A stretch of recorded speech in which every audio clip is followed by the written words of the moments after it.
హోరున వర్షం కురుస్తుంది. ఆకాశమంతా నల్లని మబ్బులతో నిండి ఉంది. ఊరికి చివరన ఉన్న ఆ పెద్ద పెంకిటిల్లు వర్షంలో మరీ ఒంటరిగా నిస్సహాయంగా ఉన్నట్టుంది. ఆకాశానికి నేలకి మధ్య జరుగుతున్న యుద్ధంలో ఒంటరిగా చిక్కుకున్నట్టుంది ఆ ఇల్లు. ఊరికి ఇంత దూరంగా ఈ ఇల్లు ఎందుకుందో ఎవ్వరికీ తెలియదు. కొత్తగా చూసిన వాళ్ళు ఈ ఇంట్లో ఎవ్వరూ నివాసం ఉండటం లేదు అనుకుంటారు. కానీ కాస్త నిదానించి చూస్తే గుమ్మాలకి కిటికీలకి రంగురంగు ధరలు వేసి ఉంటాయి. ఇంటికి అటూ ఇటూ కిలోమీటర్ల కొద్దీ పొలాలు పరుచుకొని ఉన్నాయి. అక్కడక్కడ పెద్ద పెద్ద చింత చెట్లు, తుమ్మ చెట్లు కూడా ఉన్నాయి. వారం 10 రోజుల నుండి వర్షం ఆగకుండా కురవడం వల్ల పొలాలన్నీ మునిగిపోయాయి. సాయంత్రం 4 గంటలైనా నల్లని మబ్బుల వల్ల చీకటి పడిపోయినట్టు ఉంది. ఇంట్లో చీకటి మరీ ఎక్కువగా ఉంది. ఇంట్లో గోడ దగ్గర కూర్చున్న ఒక యువతి కిటికీ నుంచి ఎదురుగా ఉన్న రోడ్డు వైపు చూస్తూ ఉంది. ఆమె అలాగా చాలాసేపటి నుండి చూస్తుంది. 22-23 సంవత్సరాల వయసు ఉంటుంది. ఆమె చూపుల్లో ఒకరి కోసం నిరీక్షణ కానీ ఎలాంటి కుతూహలం కానీ లేదు. అలా శూన్యంగా చూస్తూ కూర్చుంది. ఎదురుగా ఉన్న వర్ష దృశ్యం ఆమెలోని దిగులును మరింత ఎక్కువ చేసింది. ఇంటి లోపల నుండి ఓ ముసలావిడ వచ్చింది.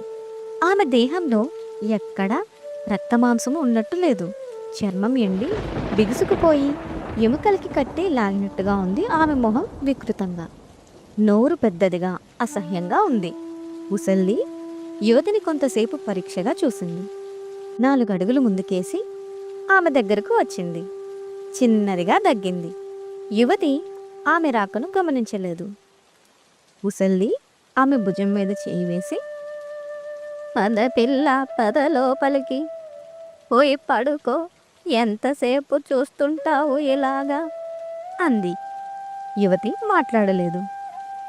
నీకే చెప్తున్నాను, ఈ చలగాలికి దగ్గు జ్వరం వచ్చిందంటే చచ్చినంత పని అవుతుంది. లే, లోపలికి వెళ్ళి పడుకో. యువతి కిటికీలో నుంచి రోడ్డును చూస్తూ ఉంది.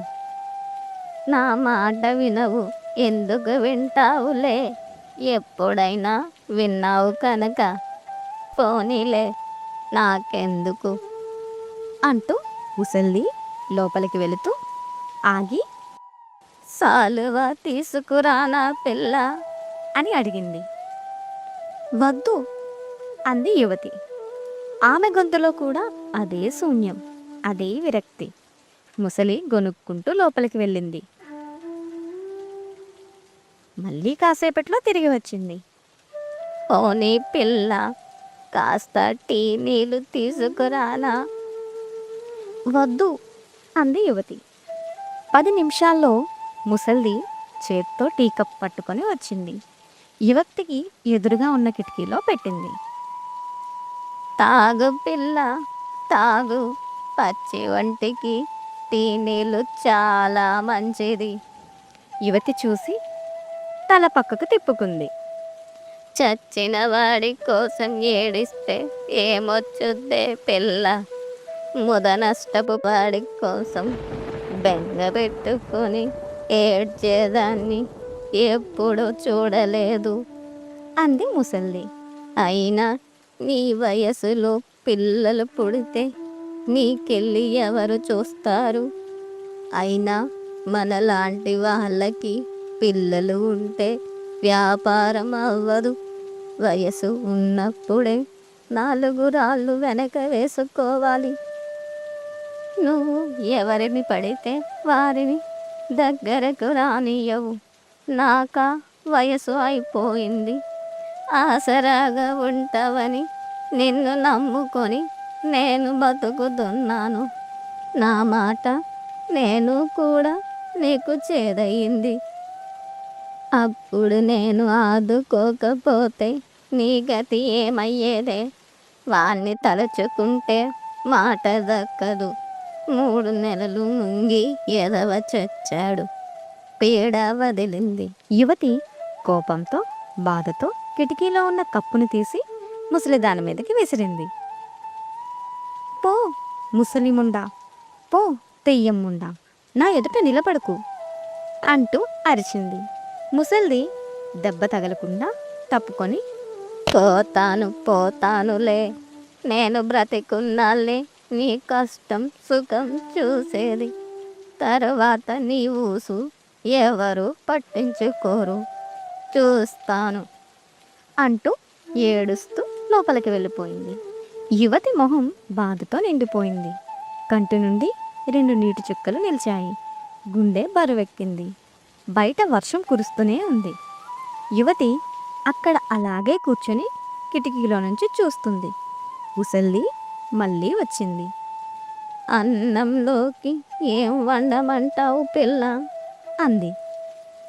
ఏదో ఒకటి, ఎప్పుడైనా చెప్పిన మాట విను, చలిగాలి ఎక్కువవుతుంది, ఒంటికి మంచిది కాదు, వెళ్ళు లోపలికి వెళ్ళు. సర్లే, చిటికేలో వంట చేసి పిలుస్తాను, వేడి వేడిగా తిన్నావంటే బలం వస్తుంది, లోపలికి పోయి సాలువ కప్పుకో అంటూ ముసల్ది వెళ్ళిపోయింది. యువతి బరువుగా సరే అంది. కానీ అక్కడి నుంచి కదలలేదు. అలాగా కిటికీలో నుంచి చూస్తూనే ఉంది.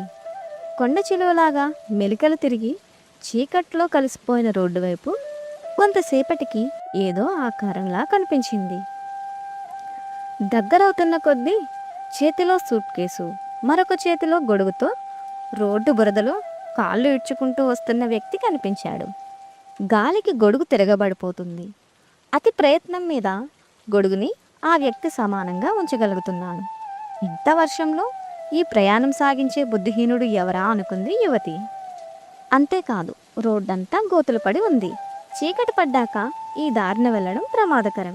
ఆ వ్యక్తి తన ఇల్లు కూడా దాటిపోయాడు.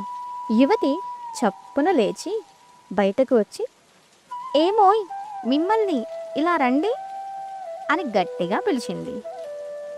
అతడు ఆ మాటలు విని ఆమె దగ్గరికి వచ్చాడు.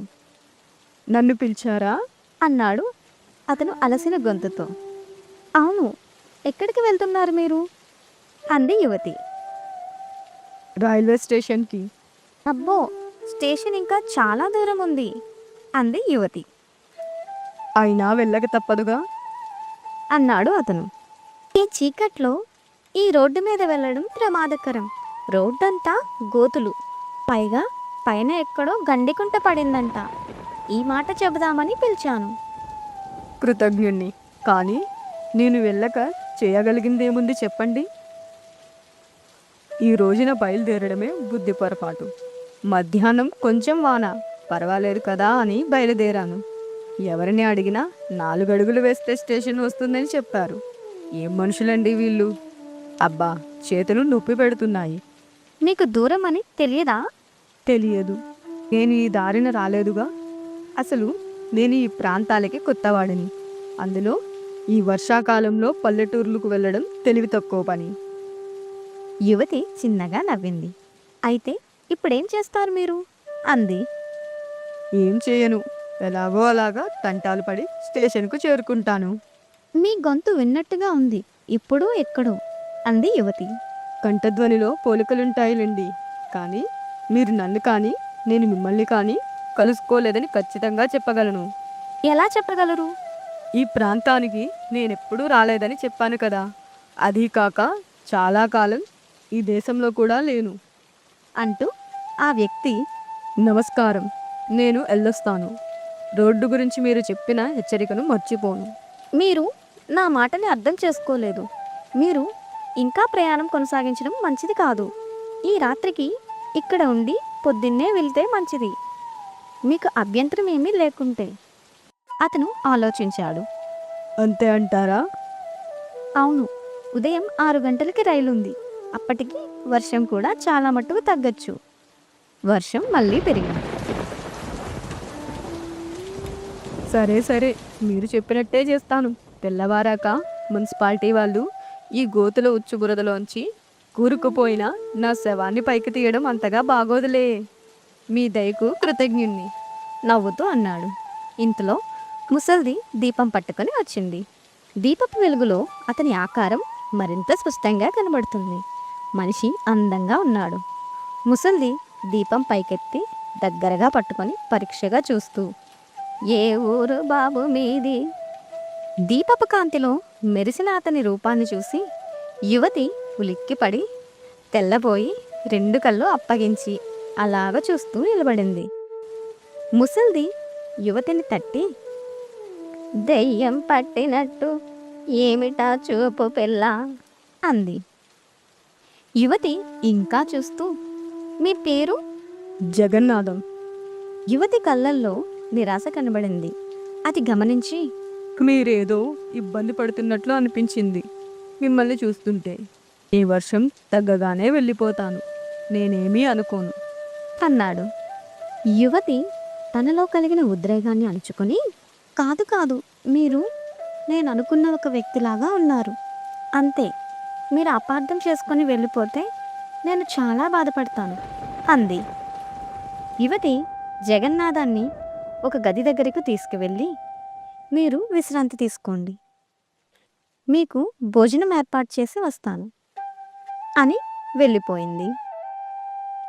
జగన్నాథం గదిని పరీక్షగా చూశాడు. పాతకాలపు పందిరి మంచం ఒకటుంది. దాని మీద తెల్లని పక్క వేసుంది. అతనికి ఆకలి ఎక్కువగా ఉంది. ఒళ్ళంతా చలితో తేమతో ముద్దకట్టుకుపోయింది. ముసల్ది వచ్చి భోజనానికి రమ్మని పిలిచింది. భోజనం పూర్తయ్యాక గదిలోకి వెళ్ళగానే అక్కడ పీట మీద తమలపాకులు, ఒక్క అమర్చబడిన వెండి పళ్ళెం కనబడింది. అగరత్తులు వెలిగించబడి గోడకు ఉన్న చిన్న రంధ్రంలో గుచ్చబడి ఉన్నాయి. అతనికి అది ఏదోలా అనిపించినా ఆనందాన్ని ఇచ్చాయి. కాసేపట్లో గుమ్మం వద్ద గాజుల చప్పుడు విన్నాడు. తలపైకెత్తి, రండి, జన్మలో మీరు చూపిన ఆధ్వర్యాన్ని మర్చిపోలేను. రైల్లోనూ రైల్వే స్టేషన్లోనూ తిండి తిప్పలు లేక పడి ఉండవలసిన నన్ను తప్పించారు మీరు అన్నాడు. ఆమె సిగ్గుపడుతూ వచ్చి కుర్చీలో కూర్చుంది.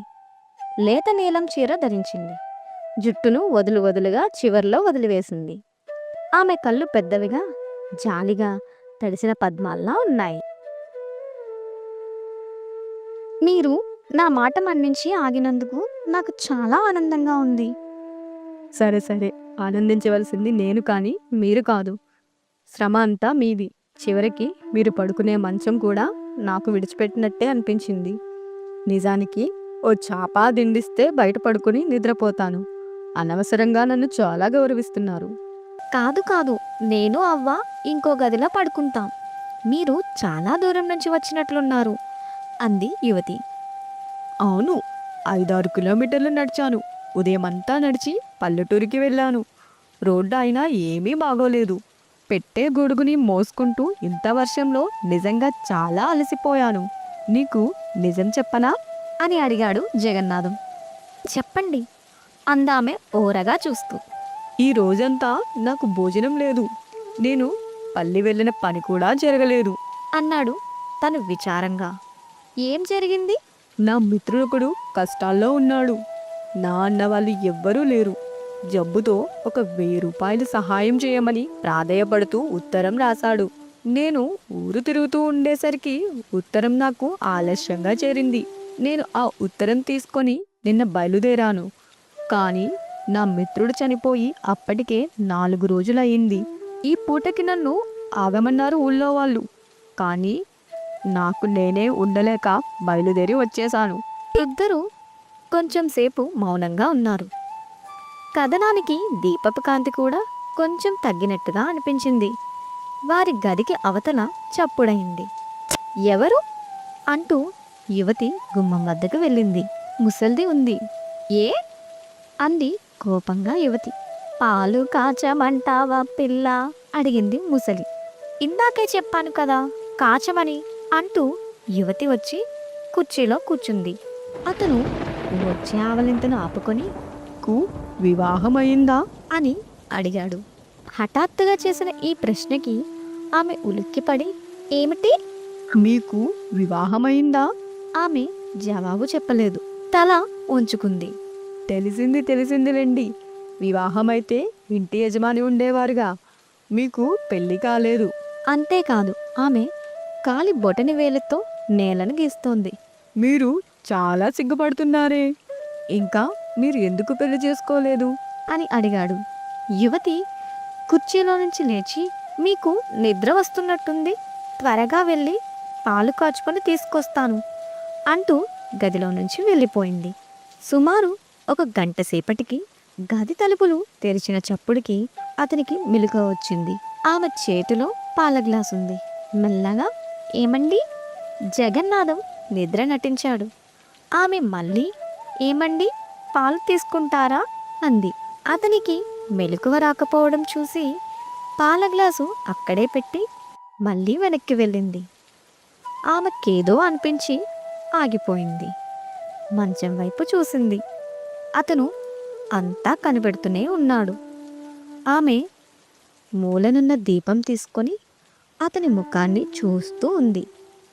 జగన్నాథానికి కంగారు ఎక్కువై చటుక్కున లేచాడు. ఆమె కంగారుగా కదిలింది. జగన్నాథం ఎవరు? అన్నాడు. ఆమె నేనేనండి, పాలు తీసుకొచ్చాను అని చెప్పింది. ఆ యువతికి అతను ఆకర్షితుడవుతున్నట్లు తెలుసుకున్నాడు. ఆమెను పరీక్షగా చూశాడు. ఆమె దేహం లేత నీలం చీరలో ఆమె ఒంటి వంపులతో కొద్దిగా అమరిక ఉన్నాయి. అన్నింటికన్నా ఆమె కళ్ళు ఎక్కువగా అతన్ని ఆకర్షించాయి. ఆ కళ్ళలో అపారమైన జాలి, కరుణ స్ఫురిస్తున్నాయి. ఈ స్వర్గలోకంలోనూ స్వప్నలోకంలోనూ విరిసిన ఆ కనులు భూమి మీద ప్రవాస జీవితం అనుభవిస్తూ ఏదో పోగొట్టుకున్నట్లుగా బెదురుగా వెతుకుతున్నట్లు అనిపిస్తుంది. జాలిగా మెత్తగా మన గుండెల్ని తాకుతూ పువ్వులాంటి గొంతుతో పిలుస్తున్నట్లు ఉంటాయి. తన వైపు జగన్నాథం పరీక్షగా చూస్తున్నట్లు గుర్తించిన ఆమె బుగ్గలు సిగ్గుతో ఎరపెక్కాయి. అన్నట్టు మీ పేరు ఇంతవరకు తెలియనే తెలియదు అన్నాడు జగన్నాథం. రమ. మీరు చదువుకున్న వారిలా కనిపిస్తున్నారు. ఏం చదువునండి, హై స్కూల్లో 5వ తరగతి వరకు చదివాను. అది కూడా పెద్ద చదివే అంటారా అని అందామె. ఈ గొంతు హాయిగా ఉంది. మీరు పాడగలరా? అనాథాశ్రమంలో సభలో వార్షికోత్సవాల్లో నన్నే పాడమనేవారు. అనాథాశ్రమమా? ఆశ్చర్యంగా అడిగాడు అతను. తల్లి తండ్రి చిన్నప్పటి నుండి మీకు లేరా? లేరు. ఆమె తల వంచుకుంది. ఆమెకు బాధ కలిగించానేమోనని మాట మార్చాలి అనుకున్నాడు. చాలా చలిగా ఉంది అన్నాడు. అవును అందామె. అతను నవ్వాడు. ఎందుకు నవ్వుతున్నారు అంది ఆమె తెల్లబోయి. మరేం లేదు. ఏ ప్రశ్న అడిగినా మీరు అవును కాదు అని అంటున్నారు. నా గురించి తెలుసుకోవాలని కుతూహలం లేదా మీకు? ఆమె అతని వైపు వింతగా చూసి ఊరుకుంది. నిజం చెప్పండి.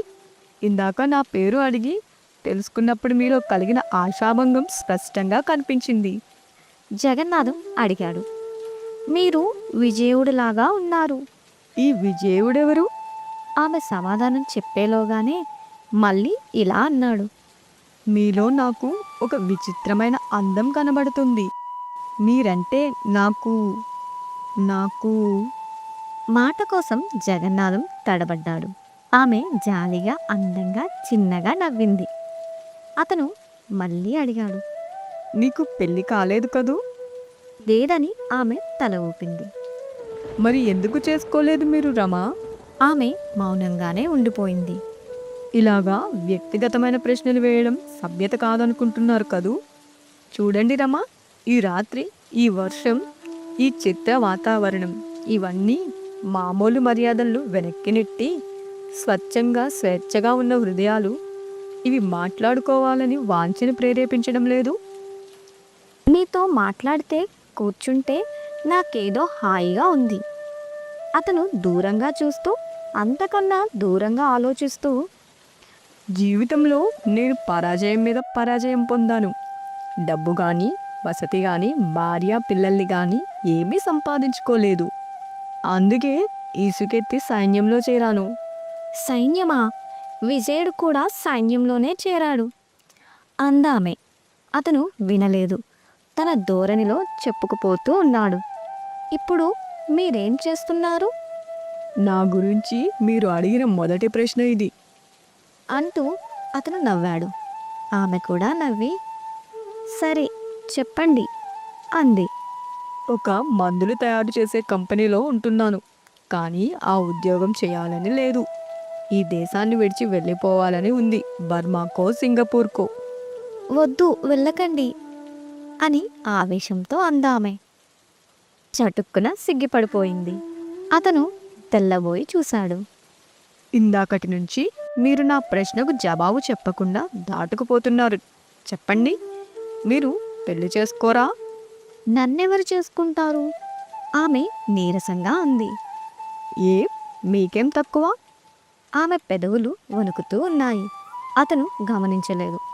అతడు మళ్ళీ, ఇంతకాలం మీరు పెళ్లి చేసుకోకుండా ఉండడానికి కారణమేమిటి? లేక మీరు పెళ్లి చేసుకోకుండా ఉండిపోవాలనుకుంటున్నారా? ఆమె తన ముఖాన్ని 2 చేతులతో కప్పుకొని, మీకు తెలియదు, మీకు తెలియదు, మీకు తెలియకూడదు అంటూ గబగబా లేచి గదిలో నుంచి వెళ్ళిపోయింది. ఆమె వెళ్ళిపోగానే జగన్నాథం చూస్తూ ఉండిపోయాడు. వెనకాలే వెళ్ళి క్షమించమని అడిగితే బాగుంటుందనుకున్నాడు. ఏమీ తోచక కిటికీ తలుపులు తెరిచాడు. సన్నగా వాన పడుతోంది.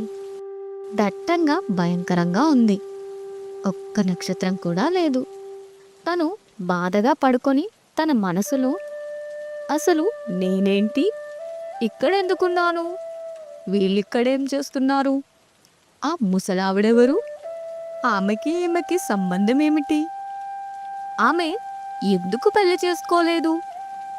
అని ఆలోచిస్తూ ఆలోచిస్తూ నిద్రలో జారుకున్నాడు. ఒక గంటలో అతనికి మెలకువ వచ్చింది. ఎవరో ఏడుస్తున్న శబ్దం అతనికి వినిపించింది. కంగారు పడ్డాడు. గుమ్మం తలుపులు తీసున్నాయి. నలువైపులా చూశాడు. గోడ మీద గడియారంలో 12 దాటింది. అతనికి ఏమీ తోచలేదు. మంచం దిగి మెల్లగా అడుగులో అడుగు వేసుకుంటూ బయటకు వచ్చాడు. బయట దీపం వెలుగుతూ ఉంది. ఆ దీపపు కాంతిలో అతనికి ఒక స్త్రీ రూపం కనిపించింది. దగ్గరికి వెళ్ళి చూశాడు. ఇదేంటి రమా, ఏడుస్తున్నావా? అన్నాడు జగన్నాథం. ఆమె చీర కొంగుతో కన్నీరు తుడుచుకొని లేచి నుంచుంది. అతి ప్రయత్నం మీద ఆమె ఏడు పాపుకున్నట్లు అతను గ్రహించాడు. ఆమె చేయి పట్టుకుని, లోపలికి రండి, చలిగాలిలో కూర్చుంటే ఉదయానికి ఏ నిమోనియా కూడా రావచ్చు అంటూ గదిలోకి తీసుకువెళ్ళాడు. ఇలాగా మంచం మీద కూర్చోండి. ఈ క్షణంలో మిమ్మల్ని చూస్తుంటే ప్రపంచంలోని బాధంతా నీలోనే ఉన్నట్టు అనిపిస్తుంది. ఇప్పుడు ఎవరైనా వచ్చి మన ఇద్దరిని చూస్తే నేనేదో హింసిస్తున్నాననుకుని నన్ను జైల్లో పడేస్తారు అన్నాడు నవ్వుతూ. ఆమె కన్నీళ్లలో నుంచి నవ్వింది. అయితే ఇప్పుడు చెప్పండి, విజయుడెవరు? అతను నా బాల్య స్నేహితుడు. నేను చదువుకునే రోజుల్లో అతని పరిచయం కలిగింది. ఎప్పుడు చూసినా ఎంతో ధైర్యంగా ఉత్సాహంగా ఉండేవాడు. తల్లిదండ్రులు లేని నన్ను చూసి చాలిపడేవాడు. ఇంట్లో నుంచి డబ్బులు దొంగలించి తీసుకొచ్చి నాకు ఎన్నో కొనిపెట్టేవాడు. తరువాత అతను దొరికిపోయాడు. ఆ దొంగతనాలకి అతను విపరీతమైన శిక్షల్ని అనుభవించేవాడు. పాపం అతనికి సవతి తల్లి ఉంది. ఆమె చాలా క్రూరురాలు. తండ్రి ఆమెకు దాసుడు. నా కోసమే అతను దెబ్బలు తినేవాడు. అతన్ని బతిమలాడుకునేదాన్ని, ఇటువంటి పనులు చేయొద్దని. అతను వినేవాడు కాదు.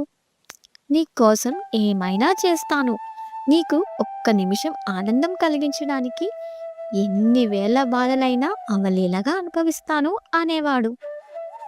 స్కూల్ వదలగానే మేము ఒక స్థలంలో కలుసుకునేవాళ్ళం. ఇద్దరము అలా తోటలోకి వెళ్ళి పొలాల్లోకి వెళ్ళేవాళ్ళం. ఆటలాడేవాళ్ళం, పాటలు పాడేవాళ్ళం. చీకటి పడ్డాక అనాథ శరణాలయానికి బిక్కుబిక్కుమంటూ వెళ్ళేదాన్ని. అక్కడ వార్డెన్ పెద్ద పులిలాగా నా కోసం కనిపెట్టుకొని ఉండేది. భోజనం లేకుండా చీకటి గదిలో పెట్టి తాళం వేసేది. రాత్రంతా ఏడుస్తూ బాధతో భయంతో గడిపేదాన్ని. తెల్లవారిందా, ఎప్పుడు సాయంత్రం అవుతుంది, ఎప్పుడు విజయుణ్ణి కలుసుకుంటాను అని నిరీక్షిస్తూ ఉండేదాన్ని. అతను ఒక్కడే నా ఆశ, నేను బ్రతకడానికి గల అర్థం. కానీ మనం ఊహించినట్టుగా, కోరుకున్నట్టుగా ఎక్కడైనా జరుగుతుందా చెప్పండి? బిఏ చదువుతుండగా అతనికి పెళ్లి చేయడానికి సవతి తల్లి దీక్ష వహించింది. విజయుడు ఎదురు తిరిగాడు, బెదిరించాడు. ఒక రాత్రి సంభవించిన పెద్ద గొడవలో ఒక ఇనుప రాడ్డుతో సవతి తల్లి తల మీద బలంగా కొట్టాడు. ఆమె పరిస్థితి ప్రమాదకరంగా ఉంది. రాత్రికి రాత్రే విజయుడు పారిపోయాడు. తండ్రి పోలీసులకు రిపోర్ట్ ఇచ్చాడు. అతని ఆచూకీ దొరకలేదు. 3 నెలల తర్వాత నాకు ఉత్తరం వచ్చింది. అందులో 2 వాక్యాలున్నాయి. తాను సైన్యంలో చేరినట్టు, బ్రతికి బాగుంటే ఎప్పుడో ఒకప్పుడు కలుసుకుంటానని మాత్రం రాశాడు. యుద్ధం ముగిసింది. ఎన్నో ఏళ్ళు గడిచిపోయాయి. కానీ ఈనాటి వరకు అతని జాడ లేదు. ఓసారి చెట్టు మీద నుంచి పడినప్పుడు విజయుడి తలపైన గాయం తగిలింది. అది మచ్చగా మారింది. ఆమె జగన్నాథం కేసు తీవ్రంగా చూసింది. అదిగో అక్కడ మీకు మచ్చ ఉంది. మీరు విజయుడే కదా, చెప్పండి, నిజం చెప్పండి, నన్ను మోసగించకండి, నన్ను బాధ పెట్టకండి. ఆమె ఉద్రేకంతో దీనంగా ప్రాధేయపడుతూ అడిగింది. జగన్నాథం ఆమెని, ఆమె పరిస్థితిని అర్థం చేసుకొని, నేను నీ విజయుణ్ణి కాదు రమా. నువ్వు అలా చిన్నపిల్లలాగా బాధపడిపోవడం మంచిది కాదు.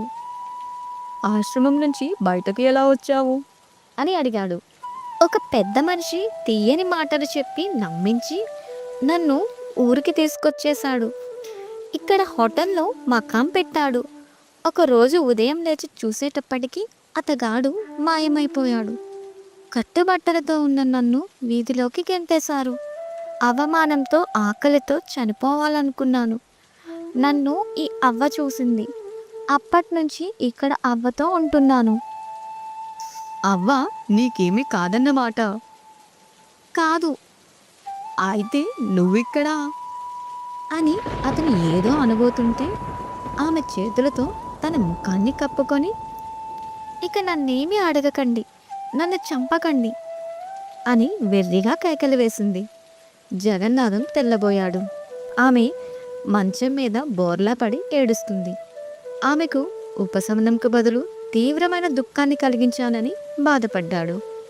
జగన్నాథం ఏడుస్తున్న రమకేసి చూశాడు. ఆమె వీపు మీద చేయి వేసి, రమా అని మృదువుగా పిలిచాడు. ఆమె మాట్లాడలేదు. రమా, ఒక్క మాట చెప్పనా? అన్నాడు మళ్ళీ. ఏంటి, చెప్పండి అంది అలాగే బోర్లా పడుకొని.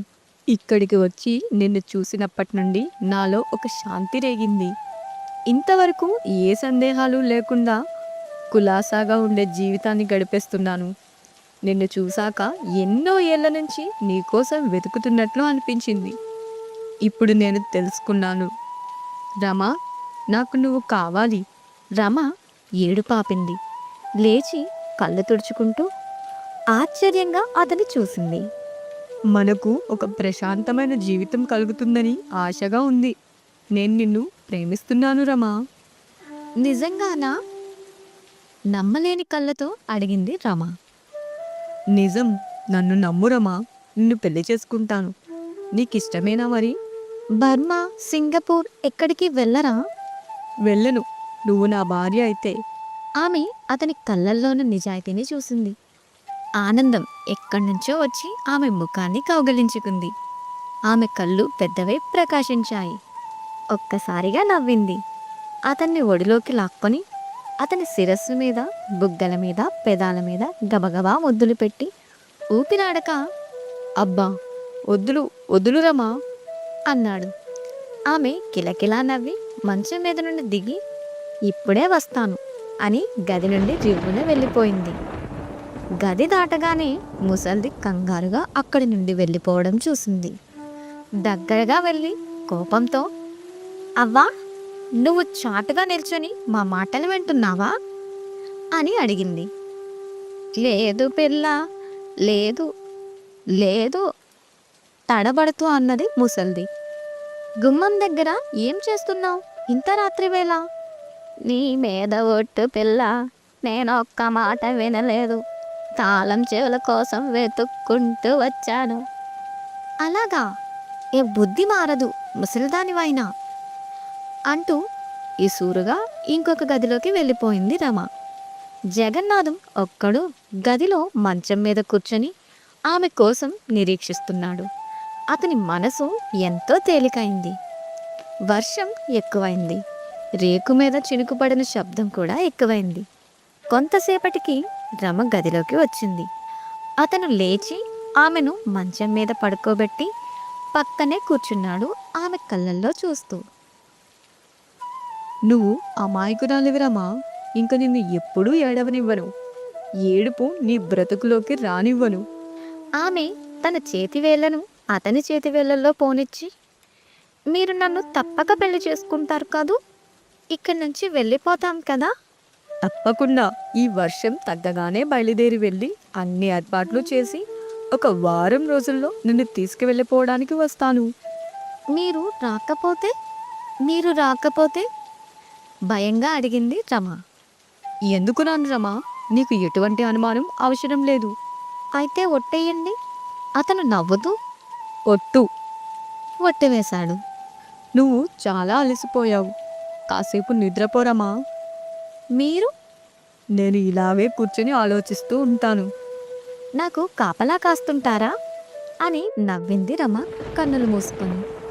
అవును, ఎవరి సొమ్మును వాళ్ళే భద్రంగా చూసుకోవాలి కదా. పెంకిదనంతో వికసించడానికి ఒప్పుకొని ఎర్రని మొగ్గల్లాగా ఉన్నాయి ఆమె పెదాలు.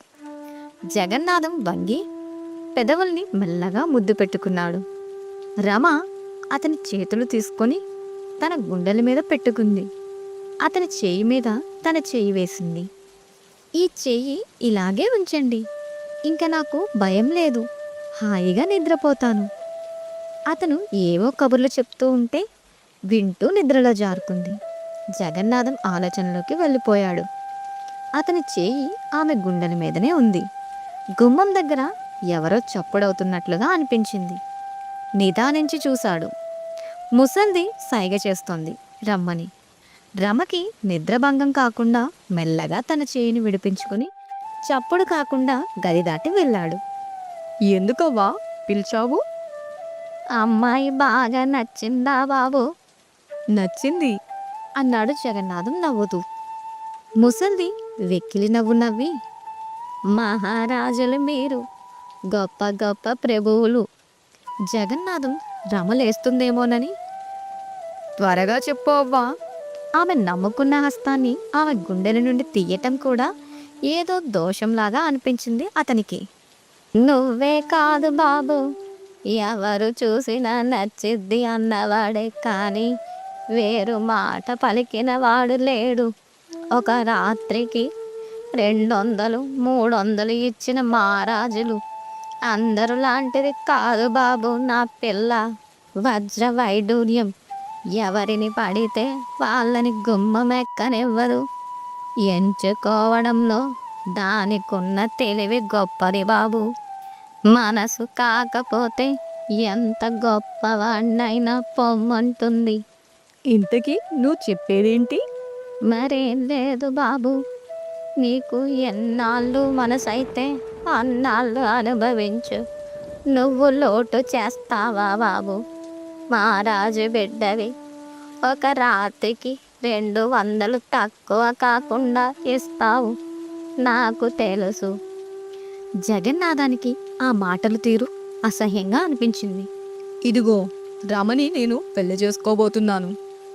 ముసల్ది పక్కన నవ్వి, మాకు పెళ్ళేంటి బాబు? చూడు అవ్వా, రమ చాలా కష్టాలు పడింది. రమని నేను ప్రేమించాను, పెళ్లి చేసుకుంటానని మాట ఇచ్చాను. ఎర్రోడా అంటూ మళ్ళీ విరగబడి నవ్వింది ముసల్ది. ఏం అర్థం కాలే ఆమె నవ్వు జగన్నాథానికి. నువ్వు కూడా నమ్మేశావా బాబు? అదంతా నటన బాబు, నటన.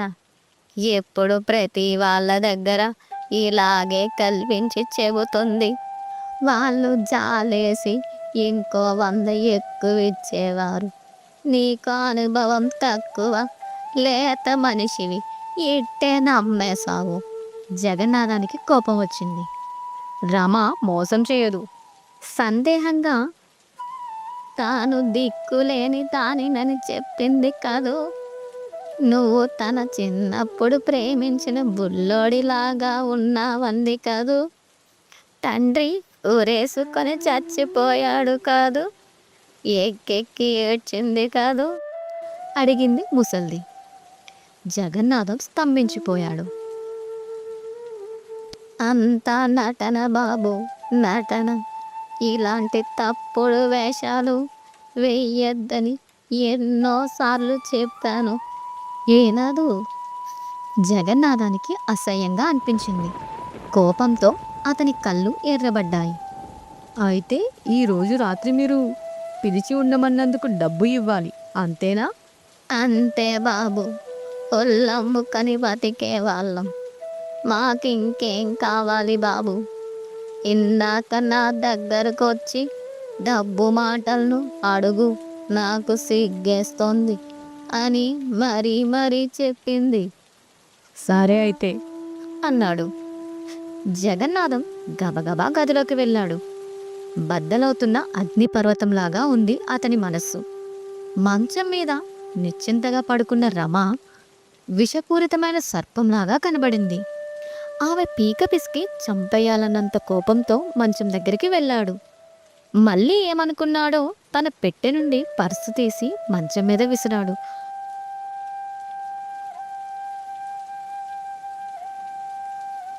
సూట్ కేస్ చేత్తో పట్టుకొని పెద్ద పెద్ద అడుగులేసుకుంటూ వర్షంలోనే బయటికి వెళ్ళిపోయాడు. వెళ్ళిపోతున్నావా బాబు? సమాధానం చెప్పకుండా చీకట్లోకి వెళ్ళిపోయాడు. ముసల్ది విజయం సాధించినట్లు వికృతంగా ధ్వని చేసింది. రమకి మెలకువ వచ్చేటప్పటికి 5-6 గంటలు దాటింది. చావులోంచి, భయంలో నుంచి ఏదో కొత్త లోకంలోకి, కాంతి లోకంలోకి వచ్చినట్లు అనిపించింది రమకి. ఆమె కళ్ళు తెరుస్తూ చిరునవ్వు నవ్వింది. బయట వాన కురుస్తున్నా, చలి సూదుల్లాగా గుచ్చుకుంటున్నా ఆమెలో సూర్యుడి వెచ్చని తెల్లని కిరణాలను ప్రసరించాడు. పక్కకు చూసింది రమ. అక్కడ జగన్నాథం లేడు. లేచి గదంతా చూసింది. జగన్నాథం పెట్టె కూడా కనబడలేదు. కంగారుగా బయటకు వచ్చింది. ఆయనేరవ్వా అని అడిగింది. వెళ్ళిపోయాడు. వెళ్ళిపోయాడా? రమకి గుండె ఆగినంత పని అయింది. ఎల్లప్పుడూ నాతో చెప్పకుండా వెళ్ళడు అని ఉద్రేకంతో అంది. ముసల్ది మాట్లాడలేదు. ఎక్కడికి వెళ్ళాడు? ఏమో, నాకేం తెలుసు. పెట్టె పట్టుకొని పోయాడు. ఎందుకు ఇలా నిచ్చావా? నేను లేచే వరకైనా ఉంచలేకపోయావా?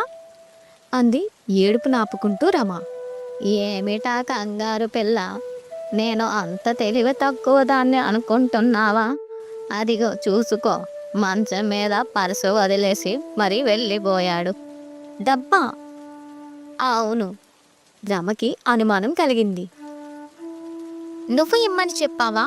చెప్పాను. నాకేం భయమా సిగ్గా? 4 రాళ్ళు లేని చోట జోరు మోసుకొని ఉండడం నాకు చేత కాదు పిల్ల అంది గర్వంగా ముసల్ది. పెదవులు నొక్కి పెట్టి, ఏం చెప్పావా ఆయనతో? ఎర్రోడు, నువ్వు ప్రేమించావని, నిన్ను పెళ్లి చేసుకుంటానని అన్నాడు. మరి నాగతేమిటి పిల్ల? నాకు మాత్రం ఎవరున్నారు పిల్ల? నువ్వు తప్ప. వాడిని తలుచుకొని చల్లగా పోదామని చూస్తున్నావా? నీదంతా నటనని చెప్తాను. వచ్చిన ప్రతి వాడి దగ్గర ఇలాగే వేషం వేస్తుందన్నాను. వేషం తాగినట్టయింది అబ్బాయి మోహం. కాళ్ళ కింద భూమి బద్దలైపోతున్నట్లు అనిపించింది రమకి. దేవుడి మీద, మనిషి మీద విశ్వాసం తుడిచిపెట్టుకుపోయినట్లు అనిపించింది. కళ్ళు తిరిగి పడిపోతున్నట్లు ఆమె గోడను ఆనుకొని నిలబడింది. ముసల్ది వినయంగా, మగవాళ్ళ మాటలు నమ్మి చెడిపోకు పిల్ల. అప్పుడు నేను నిన్ను ఆదుకోకపోతే నీ గతి కుక్కలకి నక్కలకి కూడా పట్టేది కాదు. ఈ వయసులో 4 రాళ్ళు కూడా పెట్టుకోకపోతే ఇంకెప్పుడే పిల్ల, పోయి చూసుకో నీ మంచం మీద పర్సుంది, ఎంతుందో చూడు. ముసల్ది పీకను దొంగముండా, పిచ్చాచిముండా అంటూ రమ ఎర్రెక్కిన కోపంతో ముసలి దాని మీద పడబోయింది. ముసలి తప్పించుకొని పారిపోయింది. నా కొడుకుని నువ్వే చంపేశావు, నా బ్రతుకుని నువ్వే నాశనం చేశావు అని వెర్రిగా అరుస్తూ రమ తిన్నగా గదిలోకి వెళ్ళింది. మంచం మీద పర్స్ తీసి చూసింది. పర్స్ నిండా నోట్లు కుక్కి ఉన్నాయి. ఒకవైపు జగన్నాథం ఫోటో ఉంది. ఆ పర్సు పట్టుకొని అలాగే చూస్తూ నిల్చొని ఉండిపోయింది. ఆమె చేతులు వణుకుతున్నాయి. కనుల నుండి నీరు ప్రవహిస్తున్నాయి. ఒక్కసారిగా పరిగెడుతూ వీధిలోకి వచ్చింది. వర్షం సన్నగా కురుస్తోంది. ఆమె పరుగు సాగించింది. వానకి ఒళ్ళంతా తడిచిపోయింది. దూరంగా రైలు స్టార్ట్ అయిన శబ్దం వినిపించింది. ఆమె పరుగును వేగం పెంచింది. కనుచూపు మేరలో స్టేషన్ కనబడుతుంది. స్టేషన్కు రైలు వచ్చేసింది. పళ్ళు బిగబట్టి శక్తినంతా ఉపయోగించి ఒక్క పరుగులో స్టేషన్ చేరింది. బాబుగారు, బాబుగారు అనుకుంటూ ఒక్కొక్క పెట్టు వెతుకుతూ ఉంటుంది. రైలు కూత వేసింది. గార్డ్ విజిలేశాడు. బాబుగారు, బాబుగారు అంటూ రమ అరుస్తూ ఉంది. ఆఖరి పెట్టెలో కిటికీకి కొంచెం దూరంలో ఉన్న జగన్నాథాన్ని చూసింది రమ. బాబుగారు, ఇదిగో పర్సు. బాబుగారు, బాబుగారు ఇదిగో పర్సు అంటూ లోపలికి విసిరేసింది రమ. జగన్నాథం రమని పోల్చుకోలేకపోయాడు మొదట. ఇంతలో రైలు కదిలింది. రైలుతో పాటు ఆమె కూడా పరిగెత్తుతూ, నేను మీ రమణి, నేను మీ రమణి, మళ్ళీ మీరు. ఆయాసంతో ఇంక మాట్లాడలేకపోయింది రమ. చీర మడతలో కాళ్ళు చిక్కుకుంది. ఒక్కసారిగా ముందుకు బోర్ల పడిపోయింది. జగన్నాథం తొందరగా వెళ్ళిపోయే రైలు కిటికీలో నుంచి ప్లాట్ఫామ్ మీదకి చూశాడు. నేలని కరుచుకొని బురదతో నిండిన బట్టలతో బోర్ల పడి ఉన్న రమని చూసి అతని మొహం బాధతో నిలబడింది. రైలు అప్పుడే చాలా దూరం వెళ్ళిపోయింది. జగన్నాథం చేతిలో ఉన్న పర్సును చూసుకున్నాడు. పర్సులో డబ్బులంతా ఎలా పెట్టింది అలానే ఉంది, కానీ ఫోటో మాత్రం లేదు.